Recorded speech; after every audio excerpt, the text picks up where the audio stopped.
sabay ka nag-crave sa hipon tsaka sa bangus, kaya ayan nga po pala guys, pinagsama na lang natin. Bali nagsinigang nga po pala tayo guys, sinigang sa hipon na may bangus. Kahit mainit, ang sarap humigop ng mainit na sabaw nito. So dahil paminsan-minsan lang naman guys, kaya ayan, pagbigyan ng hilig. So dahil nga po pala pricey yung kilo ng hipon, kaya ayan nga po pala 1/4 kilo lang yung binili natin guys, na ganito nga lang po pala kalalaki. So bali, ito na nga rin po pala guys, bali nalinis na natin yung hipon dyan, tsaka yung bangus. Nai-prepare ko na nga rin po pala tong kamatis na sobrang mahal ng kilo ngayon no, tapos kailangan din natin ng sibuyas at luya. So dahil okay na yung mga sangkap na kakailanganin natin, kaya ayan, pisa na nga rin po pala natin magluto. Bali naglagay lang ako dito guys ng sabaw. Tubig pala, so naglagay na nga rin po pala ako ng luya, sibuyas at kamatis. Maglalagay na nga rin po pala ako dito guys ng half teaspoon ng asin na pampalasa. So ayan, pabubukalin lang natin, kagaya na nga lang po pala nito. Pagka ganyan nang lumabas na yung aroma ng mga nilagay natin guys, ilalagay ko na nga rin po pala yung bangus.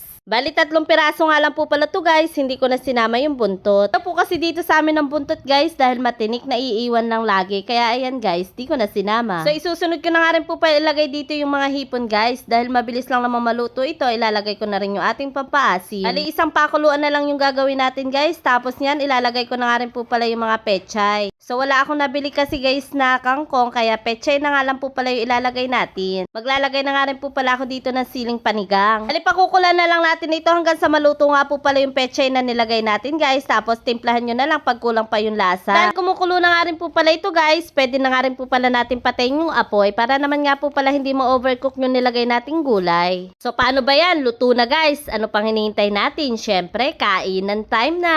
So, kung nag-crave ka din guys sa ganitong luto, ano pang hinihintay nyo? Try nyo na nga rin po palang lutuin. Grabe, ang sarap nito guys, lalong-lalo na yung asim. Kaya lang guys, hinay-hinay tayo sa pagkain ng hipon. At baka ang BP tumaas. So dahil hindi pa naman tayo high blood, kaya ayan guys, okay lang munang kumain tayo ng hipon. O siya, yun lang guys. Sana natakam ko rin kayo. So yun lang. Thank you for watching. Bye!